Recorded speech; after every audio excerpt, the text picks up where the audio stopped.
तुम सबको जेल में आना है। जेल का बजट बढ़ा दो, जेलों को ठीक कर दो, अगला नंबर तुम्हारा है। तुम्हें जेल में आना है, इसलिए कम से कम जेलों को तो ठीक कर दो, अगला नंबर तुम्हारा। आपका मकसद ट्रायल कराना नहीं, न्याय दिलाना नहीं, आपका मकसद हम लोगों को पकड़ के जेल में रखना है। जितना जेल में डालोगे उतना गर्त में जाओगे। जिसने भी ये राजनीति की है उसका समापन हो गया है। अभी 240 पे पहुंचे हो, कल 24 पे पहुंचोगे, इसके बाद 2 पे भी आओगे।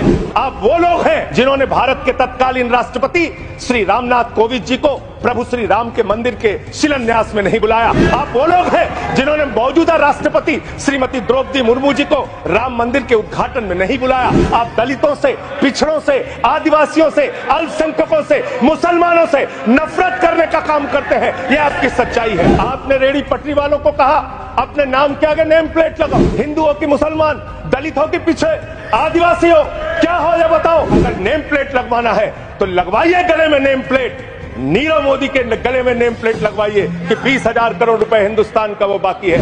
लगवाइए नेम प्लेट। 10,000 करोड़ रुपए विजय माल्या हिंदुस्तान का बाकी है। लगवाइए नेम प्लेट गले में ललित मोदी के कि 3,000 करोड़ रुपए हिंदुस्तान का लूट के भाग गया। लगवाइए नेम प्लेट मान्यवर।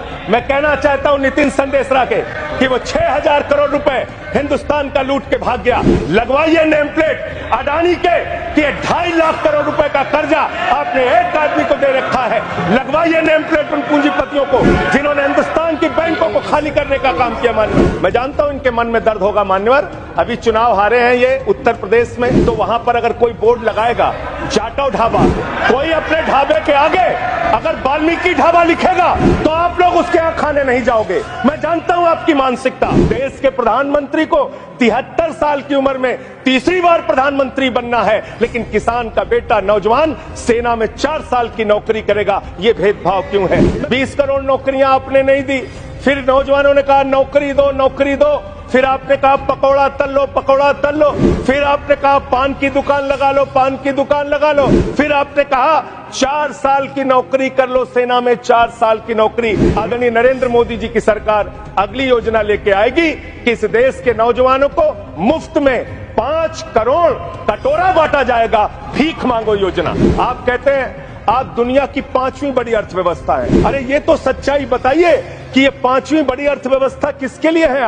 आपने चंद पूंजीपतियों का 16 लाख करोड़ रुपए माफ किया। ये इस देश की सच्चाई है। ये है आपके विकसित भारत के खोखले बजट की सच्चाई। हर वर्ग को आपने चोट पहुंचाने का काम किया। मान्यवर, इस बजट का बहुत ढोल पीटा जा रहा है कि बड़ा क्रांतिकारी, बड़ा अच्छा बजट, बड़ा विकसित भारत का बजट है। ये बजट क्या है मान्यवर? पूरे देश को पता चलना चाहिए। इस सरकार से उम्मीद थी देश के अन्नदाता किसानों को कि आप एमएसपी 2 गुना करेंगे। आपने एमएसपी 2 गुना नहीं की। आपने किसानों की फूड सब्सिडी काटने का काम किया, फर्टिलाइजर सब्सिडी काटने का काम किया, कृषि क्षेत्र को देने वाले बजट को खत्म करने का काम किया। इनका बजट पड़ रहा था मान्यवर, जेलों को भी इन्होंने कम बजट दिया। अरे जेल का बजट तो बढ़ा दीजिए, 300 करोड़ रुपए जेल का बजट। आप एक एक विपक्ष के नेता को पकड़ पकड़ के जेल में डालते हैं। आपका मकसद ट्रायल कराना नहीं, न्याय दिलाना नहीं, आपका मकसद हम लोगों को पकड़ के जेल में रखना है। जितना जेल में डालोगे उतना गर्त में जाओगे। जिसने भी ये राजनीति की है उसका समापन हो गया है। अभी 240 पे पहुंचे हो, कल 24 पे पहुंचोगे, इसके बाद 2 पे भी आओगे। आपने दिल्ली के मुख्यमंत्री को, जिनकी शुगर 36 बार 50 से नीचे जा चुकी है, आपने दिल्ली के मुख्यमंत्री को पकड़ के जेल में डाल दिया। मैं अपनी बात शुरू करना चाहूंगा मान्यवर। हमारे कुछ दोस्त जो कभी इधर हुआ करते थे, अब वो उधर चले गए हैं। उनके लिए चंद पंक्तियों से अपनी बात शुरू करूंगा कि कैसा ये हादसा है मेरी जिंदगी के साथ, कैसा ये हादसा है मेरी जिंदगी के साथ।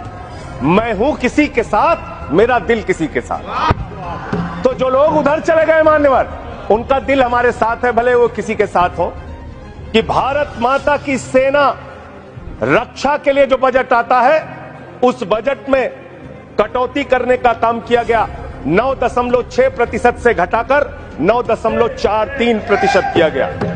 भारत का अन्नदाता किसान जो अपने खून पसीने से देश को चलाने का काम करता है मान्यवर, उसका बजट, कृषि का बजट 3.2% से 20% से घटाकर 3.15%